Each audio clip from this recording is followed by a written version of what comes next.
Vai, Luiz! Predica! Amém? Eu entendo vocês, se vocês estão aí conseguindo fazer a transição entre comer e cantar. Agora eu vou fazer a transição entre digerir e pregar, amém? Amém. Mas é uma ótima transição para fazer. Deus é bom. Eu estava falando aí com o Victor sobre o privilégio, não é? Que é comer no culto, ter nossas comidinhas todos os domingos, poder aproveitar de um bom convívio, uma boa comida, um bom tempo juntos. E agora, mais que nada, nos alimentarmos espiritualmente da palavra de Deus. Amém. Então, semana passada nós tivemos um break dos nossos estudos de princípios básicos. E aí nós tivemos uma série de tempos aí com o Zeferino, com a Dinéia, tempos com ela, oração, tempos com Deus. O Lucas ontem passou 5 horas com o Zef. Formiga também. E, nossa, uau, foi incrível. E hoje nós vamos estudar o que eu poderia dizer que possivelmente é o estudo mais importante dos princípios básicos. Qual é o estudo? O estudo a respeito da cruz. Então, nós vamos estudar sobre todo o processo da paixão de Cristo, sobre o que Jesus fez por nós e por que Ele fez. Então, por que esse estudo é tão importante?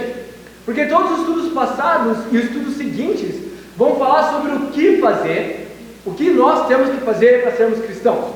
Mas esse estudo fala sobre por que fazer. E não existe nada mais motivador do que entender a motivação, amém? Amém. Então, o estudo de hoje é o estudo de cruz.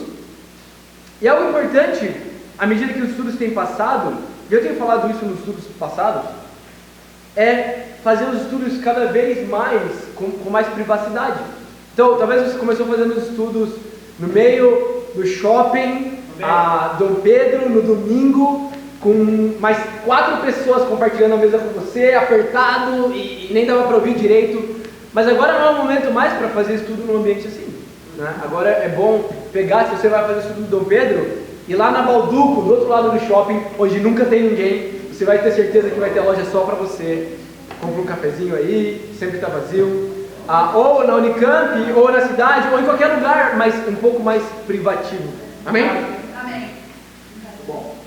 E é muito especial esse estudo, porque ele nada mais é do que um estudo expositivo, não é mais um estudo temático. Então nós vamos pegar somente um texto bíblico e vamos olhar ele de forma completa, que são justamente os capítulos 26 e 27 de Mateus. Então vamos lá em Mateus 27, no versículo 31.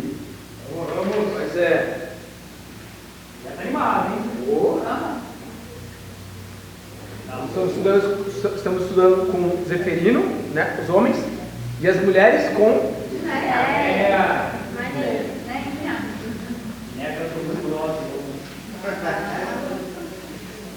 Mateus capítulo 26, versículo 31. Algo que pode facilitar para você, que vai liderar esse estudo de acordo com o tempo, é entender que, como é expositivo, o que a gente faz no estudo de cruz é nada mais do que ler trechos, e ler trechos, e ler trechos, e ler trechos, e comentar sobre esses trechos. O primeiro trecho é do 31 ao 35. A gente usa justamente esses trechos que são pré-definidos pela Bíblia. Não são trechos inspirados por Deus, mas sim são trechos lógicos. Eles são separados por um tema lógico. Então, em cada partezinha está falando de algo específico, e esse vai ser o nosso estudo. Versículo 31, a Bíblia fala. Então, para começar, nós começamos com uma oração. Então, não sei se vocês lembram, no início, quem estava me ajudando com o Zeferino era o Formiga. Depois veio o Bruno. Mas agora que os dois já criaram amizade, e os dois têm tempo, eu chamei o Bruno e o Formiga para estar no estudo. Isso é bem especial. Então, o Formiga orou para a gente, e nós vamos começar o estudo, versículo 31. Então Jesus lhes disse: ainda esta noite todos vocês me abandonarão, pois está escrito: ferirei o pastor e as ovelhas do rebanho serão dispersas. Mas depois de ressuscitar, irei adiante de vocês para a Galiléia. Pedro respondeu: ainda que todos te abandonem, eu nunca te abandonarei. Respondeu Jesus: asseguro que ainda esta noite, antes que o galo cante, 3 vezes você me negará.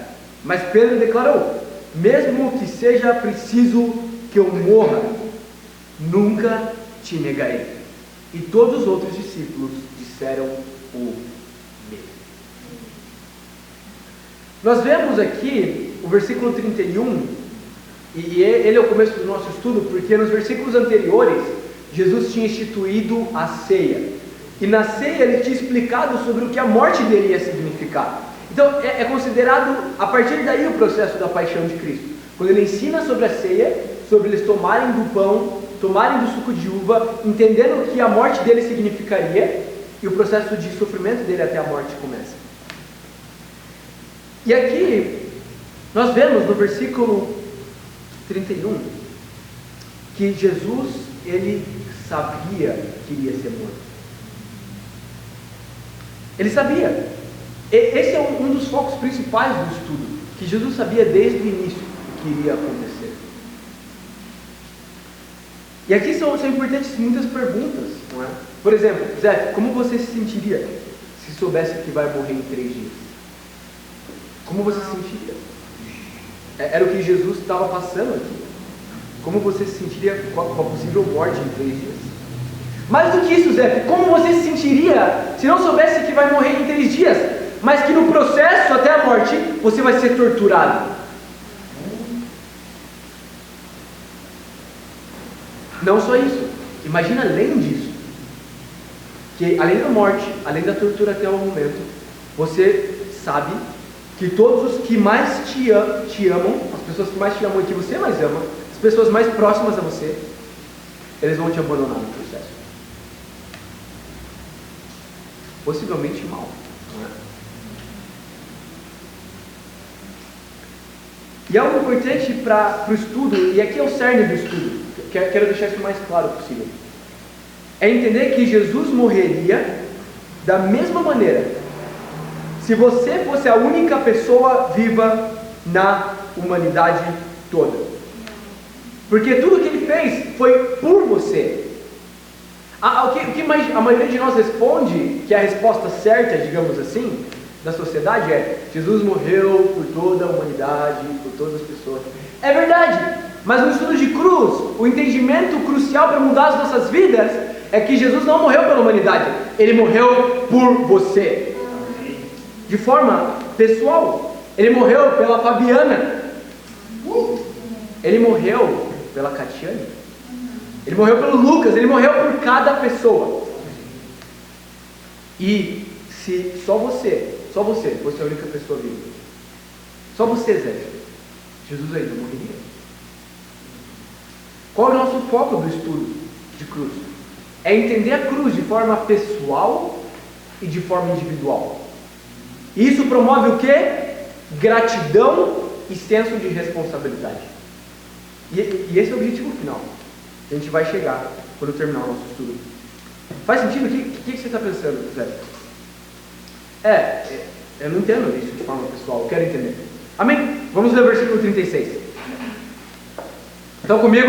Sim. Fala: então Jesus foi com seus discípulos para um lugar chamado Getsemane e lhe disse: sentem-se aqui, enquanto vou ali orar. Levando consigo Pedro e 2 filhos de Zebedeu, começou a entristecer-se e a angustiar-se. Disse-lhes então: a minha alma está profundamente triste, numa tristeza mortal. Fiquem aqui e vigiem comigo. Indo um pouco mais adiante, prostrou-se com o rosto em terra e orou: meu pai, se for possível, afasta de mim esse cálice. Contudo, não seja como eu quero, mas sim como tu queres. Depois voltou aos seus discípulos, os encontrou dormindo.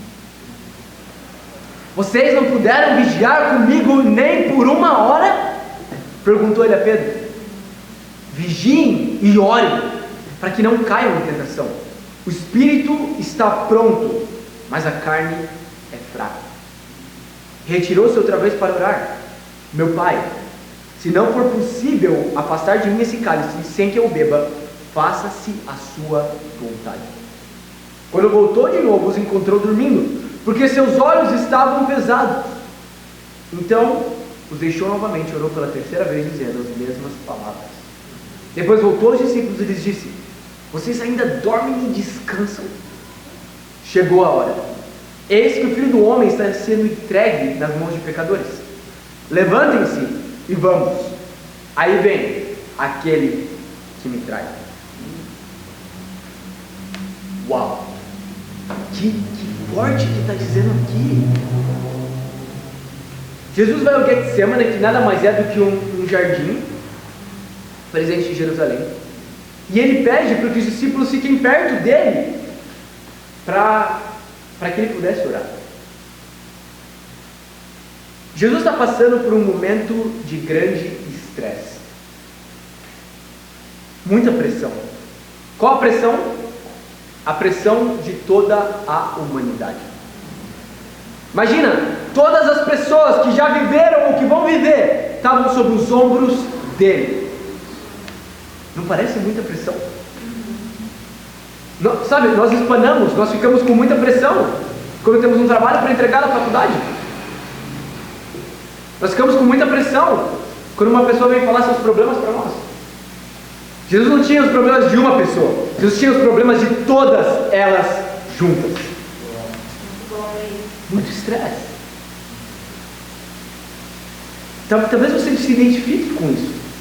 E é importante perceber como Jesus passou por esse processo. Porque no versículo 38, olha isso, fala que Jesus teve uma tristeza mortal. O que implica isso? Olha isso, é muito forte. Um possível desejo suicida em Jesus. Desejo de acabar com tudo. É isso que acontece com pessoas que têm desejos suicidas. É um sentimento de desespero e um desejo forte de acabar com o desespero. Jesus tinha esse desespero e um desejo forte de acabar com o desespero. Mas como ele reagiu a isso? Ele falou: eu vou orar a Deus. E ele fala: a minha carne é fraca. Então o que ele fez? Ele deixou pessoas perto. E aqui é uma boa técnica para cada pessoa que sofre de dificuldades como essas. Oração, sem dúvida, relacionamento com Deus, mas está próximo de pessoas. Por quê? Porque pessoas te ajudam em momentos de dificuldade. Mas Jesus orou a Deus. E depois de orar, ele teve força para ir adiante na provação. Mas, Zé, sabe por que Jesus continuou? Não sei, talvez ele, sei lá, não sei. Ok? Quero chamar sua atenção para entender o estudo. O motivo do porquê Jesus continuou, o porquê ele orou, é o versículo 42. Ele queria fazer a vontade do Pai. Qual era a vontade do Pai? Justificar a todos aqueles que crescem em Jesus, todos aqueles que fossem até Jesus, que tinha sido o Cordeiro perfeito. Então, o que Jesus pensou, que Jesus orou? Ele orou: eu preciso da chance do tato ser salvo. Preciso da chance do formiga ser salvo. Preciso da chance, entende? A morte de Jesus é a chance. Não é a salvação por si só, mas é a chance para que você então depois escolhesse ou não a Ele. Mas antes de você escolher Jesus, Jesus te escolheu. Você entende, Zé? Jesus, Ele queria que você pudesse ser salvo. E isso deve nos dar muita gratidão e muita sensação de responsabilidade.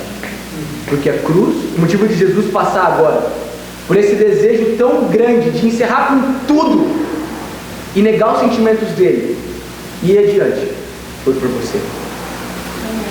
Como que você se sente pensando sobre isso? E algo importante é sempre estimular a outra pessoa a pensar sobre como ela se sente. Não é um estudo de fatos, entende? Toma esse fato. Não, como você se sente. É um estudo sobre sua conexão com a cruz. Porque é isso que muda tudo. Amém? Versículo 47. Vamos para o próximo trecho. Enquanto ele ainda falava, chegou Judas, um dos 12. Com ele estava uma grande multidão armada de espadas e varas, enviada pelos chefes dos sacerdotes e líderes religiosos do povo. O traidor havia combinado um sinal com eles, dizendo-lhes: aquele a quem eu saudar com um beijo é ele, prendam. Dirigindo-se imediatamente a Jesus, Judas disse: salve, mestre, e o beijou. Jesus perguntou: amigo, o que o traz? Então os homens se aproximaram, agarraram Jesus e o prenderam. Um dos que estavam com Jesus, estendendo a mão, puxou a espada e feriu o servo do sumo sacerdote, decepando-lhe a orelha. Jesus lhe disse: guarde a espada, pois todos que empunham a espada, pela espada morrerão. Você acha que eu não posso pedir a meu Pai, e Ele não colocaria imediatamente à minha disposição mais de 12 legiões de anjos? Como então se cumpririam as escrituras que dizem que essas coisas deveriam acontecer dessa forma? Naquela hora, Jesus disse à multidão: sou eu estifando alguma rebelião para que vocês venham prender-me com espadas e varas? Todos os dias eu estive ensinando no templo e vocês não me prenderam. Mas tudo isso aconteceu para que se cumprissem as escrituras dos profetas. Então todos os discípulos o abandonaram e fugiram. Uau! E a Bíblia fala aqui que a traição de Judas acontece. E ele tinha previsto, não é? No versículo 48, a Bíblia fala que Judas, ele combinou como iria trair. E Jesus já sabia da traição. Então, quando Jesus fala alguma coisa, esse algo acontece. Ele previu que ia haver traição, houve traição. E ainda vai haver mais traição daqui para frente. Mas entende isso, Jesus não é um jogador de poker bletônico, entende? O que ele fala acontece, mais cedo ou mais tarde. Mas no versículo 53 é a chave desse trecho. Ele fala: você acha que eu não posso pedir ao meu Pai uma 12 legiões de anjos, que são basicamente milhares de anjos, para que eles me tirassem daqui e eu não tivesse que passar por isso? Então existia uma forma para acabar com tudo que ele estava passando. Uma delas era a morte. Ele teve o sentimento de morte. Outra delas é utilizar da posição dele, filho de Deus, roubar um pouco da situação. Eu peço, eles vêm, me tiram, tudo acaba. Entende? A gente reseta o jogo. Sabe quando você está jogando um jogo, começa a ir mal? Ah não, deixa eu nem chegar até o final, deixa eu já resetar e recomeçar do zero. Deus podia fazer um joguinho infinito, entende? De voltar em outra situação, voltar de outro jeito, com alguém que não traísse. Mas não. A chave desse trecho é entender que Jesus não teve que morrer. Jesus quis morrer. Ele quis morrer. E ele quis morrer por quê? Por você, Zé. Ele quis morrer para que você pudesse ser salvo. Como você se sente sabendo disso? Começa a tocar muito no coração. Então vamos para o próximo trecho, Mateus 26, do versículo 47 ao 40. Então vamos para o próximo trecho, Mateus 26, 57 ao 68. Mateus 26, 57 ao 68. Nós estamos lendo aí, não é? O nosso estudo da cruz, 26, 57 ao 68. A Bíblia fala: os que prenderam Jesus o levaram a Caifás, o sumo sacerdote, em cuja casa se haviam reunido os mestres da lei e os líderes religiosos. E Pedro seguiu de longe até o pátio do sumo sacerdote, entrou e sentou-se com os guardas para ver o que aconteceria. Os chefes dos sacerdotes e todo o sinédrio estavam procurando um depoimento falso contra Jesus, para que pudessem condená-lo à morte, mas nada encontraram, embora se apresentassem muitas falsas testemunhas. Finalmente se apresentaram duas e declararam: este homem disse: sou capaz de destruir o santuário de Deus e reconstruí-lo em 3 dias. Então o sumo sacerdote levantou-se e disse a Jesus: você não vai responder à acusação que estes fazem? Mas Jesus permaneceu em silêncio. O sumo sacerdote lhe disse: exijo que você jure pelo Deus vivo. Se você é o Cristo, Filho de Deus, diga-me. Tu mesmo disseste, respondeu Jesus. Mas eu digo a todos vocês: chegará o dia em que vereis o Filho do Homem assentado à direita do Poderoso e vindo sobre as nuvens do céu.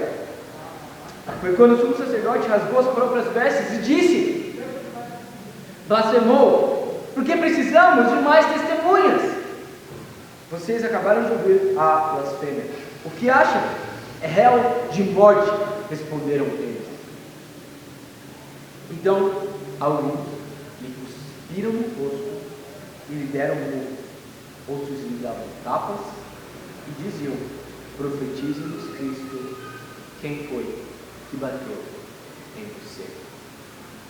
Uau! Nós vemos aí o sofrimento intenso de Jesus. E vemos que os mestres da lei, os líderes religiosos, reuniram pessoas para falar mal de Jesus. Quero te perguntar, Zé, como você se sente quando falam mal de você? Mais do que isso, não só como você se sente, mas como você reage, Zé.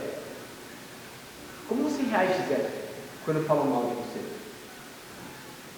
Jesus ficou calado porque ele queria continuar o processo e morrer por você. Mas não é natural para nós ficar calados diante das injustiças. Mas Jesus ficou porque ele queria de todo o coração ir adiante e ser morto por você. Não é forte isso?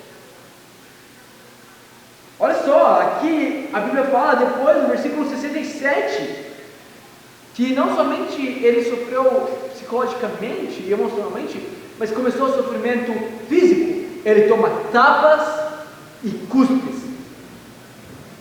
Sabe, Zé, eu não sei você, mas eu já fui cuspido, já cuspiram em mim. E qual a sensação? Horrível. Horrível. Onde você cospe geralmente? No chão, entende? Então, cuspir em você significa você não é nada para mim. Cuspiam em Jesus, por quê? Porque queriam dizer, você não é nada para Deus. Você não é ninguém. Você não é importante. É muita humilhação. Ser cuspido é algo horrível, não é? Você já foi cuspido? Alguma vez já cuspiram em você, Zé? Você pergunta para a Dinéia, se você está estudando com a Dinéia. Cuspido não. Mas eu posso imaginar.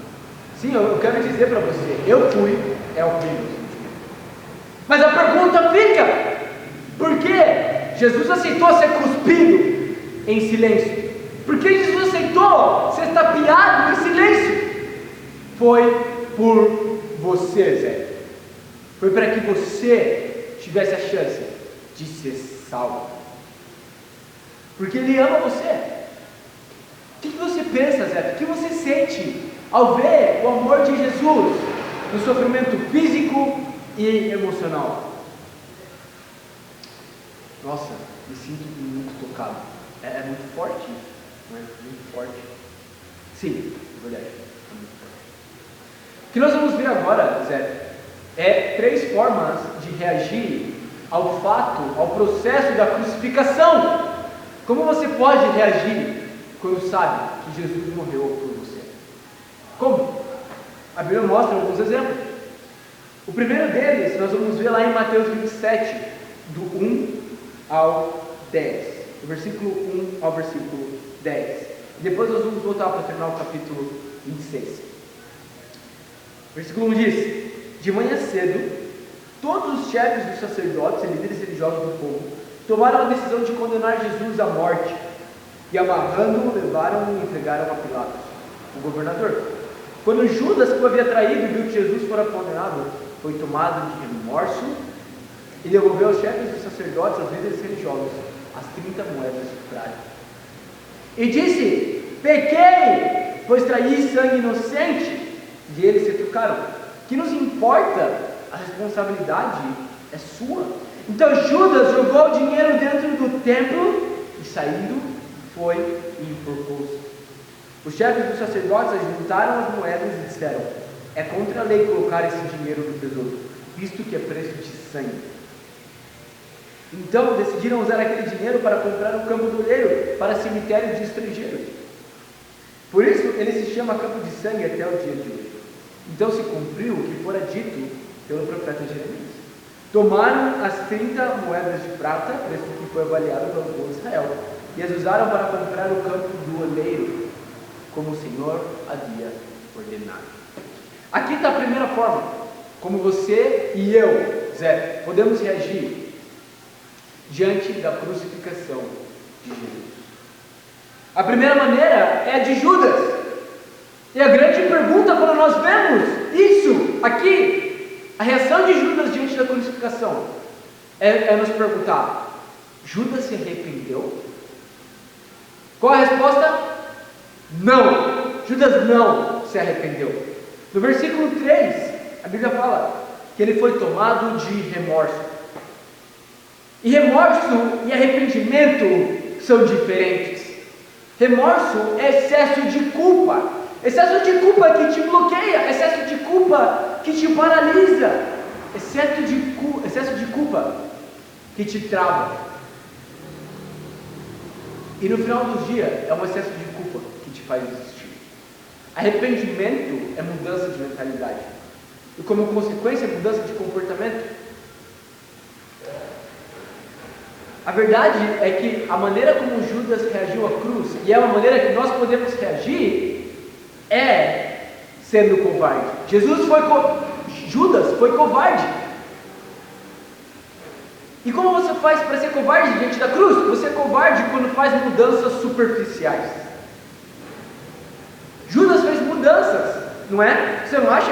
Olha como ele se sentiu. Muita gente talvez pense: nossa, mas Judas se arrependeu, olha como ele se sentiu mal, olha, ele até devolveu as moedas, não é? Muita gente pensa: nossa, Judas merecia ser salvo, merecia ser perdoado, merecia ficar bem. Mentira! Judas não mudou radicalmente, ele mudou só superficialmente, só por cima.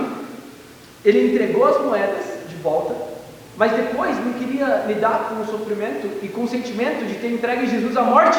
E que ele fez como consequência? Se matou. Judas mudou um pouco, mas não profundamente. E você, Zé, nós somos covardes diante da cruz, se nós queremos só mudar superficialmente. Eu quero sim ser um discípulo, mas que tipo de discípulo eu quero ser? Só o que vai à igreja aos domingos. Não quero ser o que evangeliza. Não quero ser o que me arrepende, o que se arrepende, o que confessa. Eu quero fazer coisas, entende? Mas não nesse nível que você, Luiz, que você, Formiga, que você, Bruno, são. Nesse nível eu não quero. Você é um covarde se você escolhe mudar superficialmente. Quero te perguntar, Zé Seferino, você quer ser um covarde? Não, eu não quero ser covarde. Amém? Amém? É isso que Jesus espera de você e de mim. Que nós não sejamos covardes. Vamos ver versículo 11 ao 26 e ver a segunda maneira de reagir à crucificação. A Bíblia fala: Jesus foi posto diante do governador e este lhe perguntou: "Você é o rei dos judeus?" Respondeu-lhe Jesus: "Tu dizes." Acusado pelos chefes dos sacerdotes e pelos líderes religiosos. Ele nada respondeu. Então Pilatos lhe perguntou: "Você não ouve a acusação que eles estão fazendo contra você?" Mas Jesus não lhe respondeu nenhuma palavra, de modo que o governador ficou muito impressionado. Por ocasião da festa, era costume do governador soltar o prisioneiro escolhido pela multidão. Eles tinham naquela ocasião um prisioneiro muito conhecido chamado Barrabás. Pilatos perguntou à multidão que se havia reunido: "Qual desses vocês querem que eu solte? Barrabás ou Jesus chamado Cristo?" Porque sabia que o haviam entregado por inveja. Estando Pilatos sentado no tribunal, sua mulher lhe enviou esta mensagem: "Não se envolva com esse inocente, porque hoje em sonho sofri muito por causa dele." Mas os chefes dos sacerdotes, os líderes religiosos, convenceram a multidão que pedisse Barrabás e mandasse executar Jesus. Então perguntou ao governador: "Qual dos dois vocês querem que eu solte?" Responderam eles: "Barrabás." Então Pilatos respondeu. Pilatos perguntou: "Que farei então com Jesus chamado Cristo?" Todos responderam: "Crucificam!" 23. Por quê? Que crime ele cometeu? Perguntou Pilatos. Mas eles gritavam ainda mais: "Crucificam!" Versículo 24. Quando Pilatos percebeu que não estava obtendo nenhum resultado, mas ao contrário, estava se iniciando um tumulto, mandou trazer água, lavou as mãos diante da multidão e disse: "Estou inocente do sangue deste homem. A responsabilidade é de vocês." Todo o povo respondeu: que o sangue dele caia sobre nós, sobre nossos filhos. Então Pilatos soltou-lhe Barrabás, mandou soltar Jesus e o entregou para ser crucificado. Uau! Nós vemos aqui a segunda maneira que nós podemos reagir à crucificação. A segunda maneira é como Pilatos. Pilatos era um político. Pilatos queria agradar a todos. Ele queria que todos os lados da situação ficassem o menos desagradadas possível. Então ele queria agradar a esposa, porque a esposa falou sobre um sonho que ela teve, sobre uma visão, um sonho sobre Jesus. Ele queria agradar a si mesmo com a sua opinião. Eu preciso seguir o que minha opinião diz. Ele queria ao mesmo tempo agradar o povo, porque ele liderava o povo e ele não queria uma rebelião. E ao mesmo tempo, obviamente, ele queria agradar ao governo. Então o governo não queria uma rebelião. Talvez não era ele que não queria, era o governo, mas ele queria agradar a todos. E a segunda maneira que nós podemos reagir à cruz é sendo agradadores, como Pilatos. É querer demais, agradar a nossa família. Entende? Querer agradar a Jesus, claro. Nossa, eu quero agradar a Jesus. Quem iria dizer em sã consciência não quer agradar a Jesus? Eu quero. Mas ao mesmo tempo eu quero agradar a minha família, ao mesmo tempo eu quero agradar meus amigos, ao mesmo tempo eu quero agradar aos meus próprios desejos, eu quero agradar ao mesmo tempo as pessoas ao meu redor.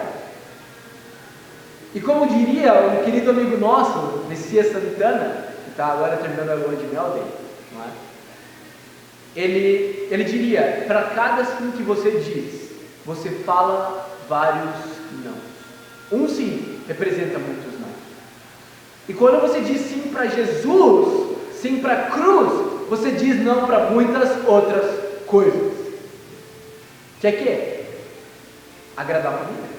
Você diz não para agradar a família. Você diz não para agradar a si mesmo. Você diz não para agradar os amigos. Você diz não para agradar os colegas de escola, os colegas de faculdade. Você diz não para agradar as pessoas do trabalho. Você diz não para agradar o seu corpo. Você diz não para agradar a sua mente. Você diz sim somente para agradar a Cristo. Então, você decide não agradar aos outros. A segunda maneira é essa de reagir. E eu quero te perguntar, a você, Zeferino, a você, Gineia, para as mulheres que estão estudando com a Gineia, você quer ser agradador? Você quer ser como Pilatos, lavar suas mãos e não se responsabilizar e ficar só agradando e tentando equilibrar todos os lados? Não, eu não quero. Eu quero ser corajoso como um leão. Amém? Incrível! Eu estou em busca, e discípulos estão em busca, e Deus está em busca, justamente, de pessoas corajosas para agradar somente a Deus. Então, esse foi o nosso primeiro, a segunda maneira de reagir. E qual a terceira maneira? Terceira maneira, vamos finalizar lá em Mateus 26. As maneiras, do 69 ao 75. Fala: Pedro estava sentado no pátio e uma criada aproximando-se dele e disse: Você também estava com Jesus o Galileu? Mas ele o negou diante de todos, dizendo: Não sei do que você está falando. Depois saiu em direção à porta, onde outra criada ouviu e disse aos que estavam ali: Este homem estava com Jesus, o Nazareno. E ele, jurando, o negou outra vez: Não conheço esse homem. Pouco tempo depois, os que estavam por ali chegaram a Pedro e disseram: Certamente você é um deles. O seu modo de falar o denuncia. Aí ele começou a lançar maldições e a jurar: Não conheço esse homem. Imediatamente o galo cantou. Então Pedro se lembrou da palavra que Jesus tinha dito: Antes que o galo cante, você me negará 3 vezes. E saindo dali, chorou amargamente. Qual a maneira que Pedro reagiu à cruz? Pedro se arrependeu. Como nós sabemos isso? Não é pelo versículo 75, não é porque ele chorou amargamente, não é por isso que ele se arrependeu. Você pode chorar amargamente como um covarde, você pode chorar amargamente como um político, mas você pode também chorar amargamente como alguém verdadeiramente. Pergunta, como nós sabemos que Pedro verdadeiramente se arrependeu? Nós sabemos pela história, sabemos pelo livro de Atos, no capítulo 1, no capítulo 2. Pedro se tornou líder da igreja, líder inicial. Pedro foi quem estabeleceu o reino de Deus na terra. Por quê? Porque ele olhou para a culpa dele e para o que ele tinha feito e tomou uma decisão de mudar o percurso da sua vida. Sim, Pedro se arrependeu.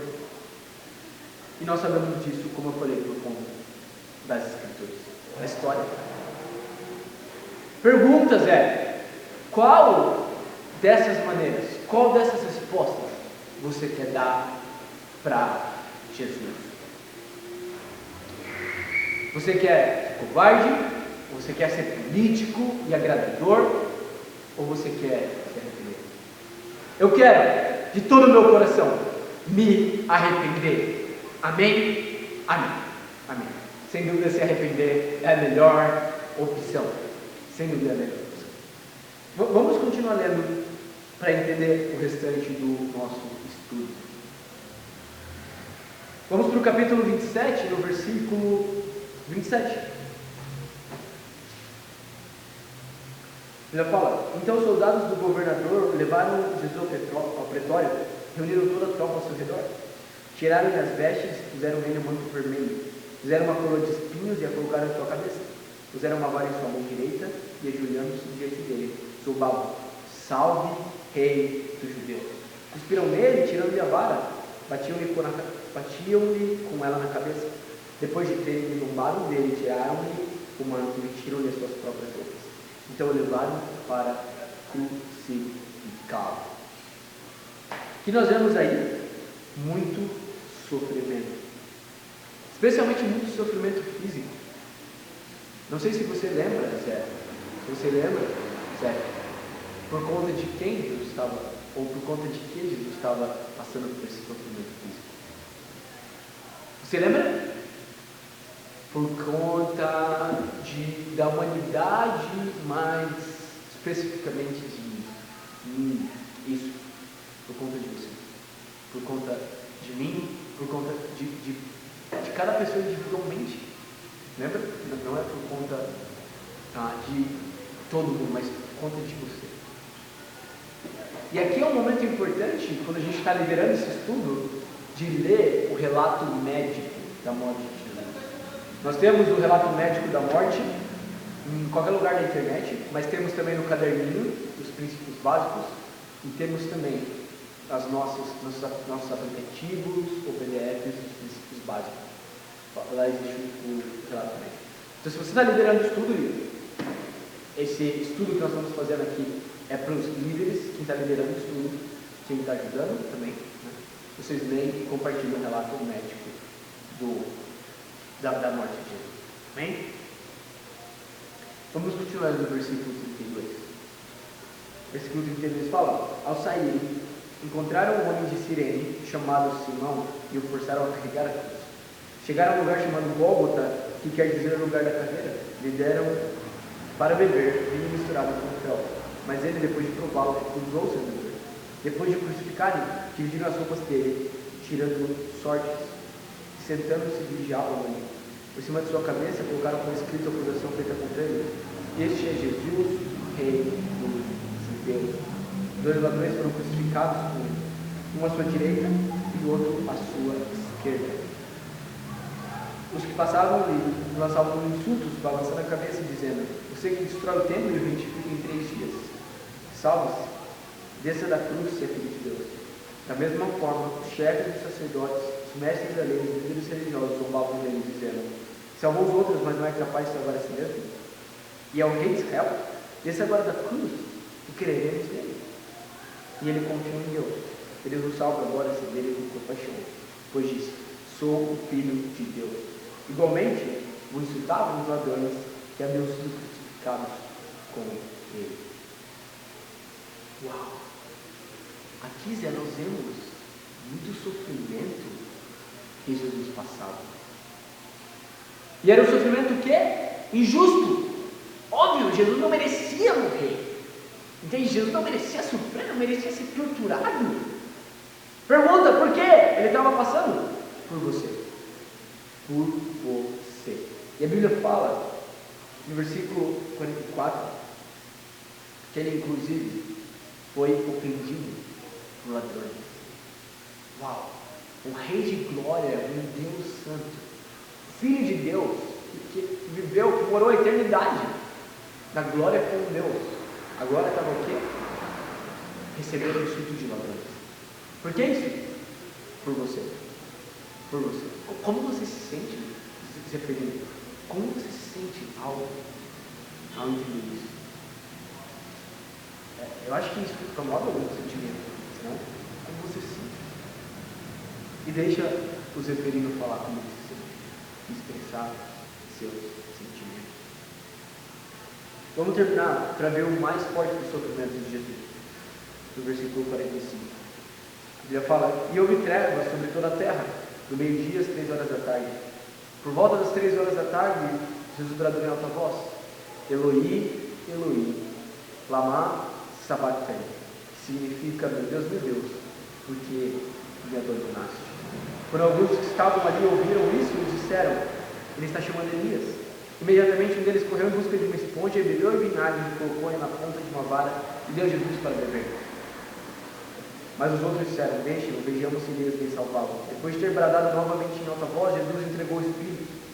Naquele momento, o véu do santuário rasgou-se em duas partes, de alto a baixo. A terra tremeu e as rochas se partiram. Uau! O que nós estamos vendo aí? A maior das dores de Jesus. Muitas dores tinham acontecido até aqui, mas aqui é a maior delas. Que qual? A de ser separado de Deus. Essa é a dor mais forte que Jesus passa. Muitos dizem que no versículo 46, Jesus estava delirando por conta de dor. Mentira! Ele estava falando uma verdade. Espiritualmente, Jesus, o Filho, estava sendo separado do Pai. Por conta de quê? Todos os pecados de toda a linha temporal da história da humanidade estavam sobre Jesus. Como a Bíblia bem fala, Deus não habita onde há trevas. Trevas haviam sobre Jesus nesse momento. E portanto, Deus não estava com Jesus. Deus de fato abandonou com Jesus. Pergunta, Zeferino, por que Jesus deixou a companhia de Deus? Por que Jesus se permitiu continuar a chegar a um ponto como esse, em que ele seria separado do Pai? Por você. Para que você pudesse ser salvo. Para que o Wellington pudesse ser salvo. Para que a Larissa pudesse ser salva. Para que Formiga pudesse ser salvo. Eu pudesse ser salvo. O que você sente ao entender isso? E deixa Zeferino falar como ele se sente. Vamos terminar o estudo vendo mais duas passagens. Vamos em Isaías 53 primeiro, e depois uma outra escritura. E nós finalizamos. Amém? Isaías 53, versículo 4 ao 6. Fala assim: certamente Ele tomou sobre si as nossas enfermidades, sobre si levou as nossas doenças. Contudo, nós o consideramos castigado por Deus atingido e afligido. Mas Ele foi transpassado por causa das nossas transgressões, foi esmagado por causa das nossas iniquidades. O castigo que nos trouxe paz estava sobre Ele, e pelas suas feridas fomos curados. Todos nós, como ovelhas, nos desviamos, cada um de nós voltou para o seu próprio caminho. E o Senhor fez cair sobre Ele a iniquidade de todos nós. Então, Zé, aqui nessa passagem nós vemos que Isaías fala como a maioria de nós costumamos pensar. Ele fala que a responsabilidade da cruz é coletiva. E é verdade, é coletiva, mas também é pessoal e individual. Eu quero ler de uma maneira um pouco diferente essa passagem, que vai ser com o seu nome, para que você possa entender sua responsabilidade pessoal. Pode ser? Sim? Pode ser? E obviamente eu quero deixar claro que eu já li de forma pessoal para mim uma vez, né? E isso já tem sido feito, várias vezes. Formiga também já leu pessoal para mim também, com o nome dele. Bruno já leu o pessoal com o nome dele, então nós vamos ler pela primeira vez com o seu nome, mas tudo bem, você vai fazer isso muitas outras vezes, tá bom? Amém. Vamos ler o versículo 4. Certamente ele tomou sobre si as enfermidades dos eferinos, e sobre si levou as doenças dos eferinos. Contudo, o zeferino o considera como castigado por Deus, e por Deus atingido e afligido. Versículo 5, mas ele foi transpassado por conta das transgressões do zeferino, foi esmagado por causa das iniquidades do zeferino. O castigo que trouxe paz ao zeferino estava sobre ele, e pelas suas feridas o zeferino foi curado. O zeferino, como uma ovelha, se desviou, e o zeferino se voltou para o seu próprio caminho, e o Senhor fez cair sobre ele todas as iniquidades do zeferino. Zeferino, como você se sente ao perceber sua responsabilidade sobre a crucificação? Como você se sente ao ouvir essa escritura com o seu nome, com a sua responsabilidade? Uau, é muito forte. É muito forte. Eu me sinto triste, me sinto um pouco mal, mas eu me sinto um pouco como Pilatos, talvez, e sinto vontade de querer agradar muitas outras áreas da minha vida e pessoas, mas eu me sinto triste, como acho que eu deveria me sentir de verdade, e com o sentimento de querer mudar. Me sinto triste, mas motivado a mudar. E essa tristeza, faz sentido isso? É uma tristeza confusa, uma tristeza triste, uma dor, me sinto baqueado, chateado, mas é um pouco de desejo de querer ser como Pilatos, querer focar em outras áreas da minha vida um pouco também, pessoas, mas me sinto com muito ânimo, na verdade, de mudar. Amém? Uau! Zeferino, isso é incrível! É isso que a cruz tem que proporcionar aos nossos corações. Vamos ler a última escritura, 2 Coríntios, capítulo 5.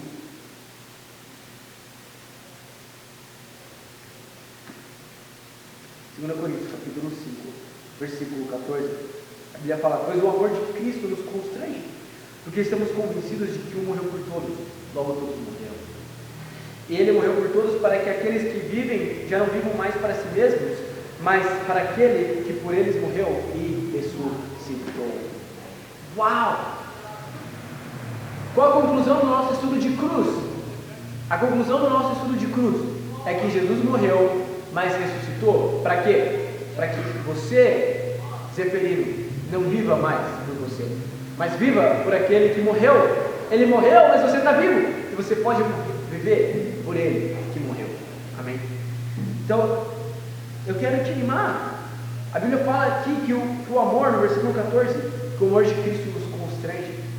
O que é isso? O que significa constrangir? Comover significa te mover. O amor de Cristo, perceber o que Cristo fez por você, precisa te mover. E eu quero te animar, sabe? A te mover, a olhar para a cruz, se sentir animado, se sentir grato, se sentir responsável. E hoje, ainda hoje, traçar um plano de como você mudar o que precisa ser mudado antes. Porque isso é dar valor à cruz. Isso que significa entender a cruz. Isso significa o estudo ter valido a pena. É você agora querer mudar, é você ficar constrangido com o amor de Cristo, que Ele te ama demais, e é você, de todo o coração, viver por aquele que morreu por você. Amém? Então, José, eu queria perguntar para você como você está se sentindo com o estudo, o que você está pensando, o que você está sentindo, como está sendo para você o que você está sentindo. Eu falei tudo que eu estava sentindo agora atrás. Amém? É verdade, eu queria dar espaço para você falar, mas você falou tudo, e falou da sua decisão incrível.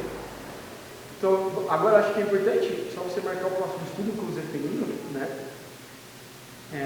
Que vai ser reino, o próximo estudo, na nossa sequência. Mas também vocês orarem para finalizar, né?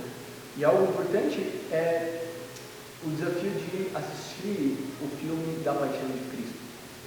Então é um bom desafio para cumprir juntos, assistir juntos o filme da Paixão de Cristo, e você, né, Zé, poder assistir e conseguir enxergar, ver visualmente o que Jesus passou. Para algumas pessoas que são mais sensíveis, o filme mostra cenas muito fortes. Então você já sabe, talvez, isso é muito sensível assistir, pedindo para que alguma pessoa mais forte, com cenas desse tipo, selecione e pule as partes mais fortes. Amém? Então, esse é o nosso estudo de cruz. Espero que você se sinta animado, preferindo que a Dinéia se sinta animada para continuar os estudos e que a cruz seja a motivação. Amém? Então, esse é o nosso estudo de cruz, e eu vou orar para a gente poder refletir na cruz. Pai dos céus, obrigado, Deus, por poder agora orar pela cruz, e como nós vimos aqui, tomar a cruz de forma pessoal, individual, nos motivar, me motivar, Pai, motivar o Zeferino, a Dinéia, cada pessoa que vai estudar a vida, Deus, a de todo o coração, a te amar e viver por aquilo que mudou por nós, segundo Jesus que passou por cada um desses processos de tanta dor e sofrimento. Obrigado por ter ressuscitado, obrigado por o Senhor ser esperança viva para nós. Nós amamos o Senhor e oramos com o nome de Jesus.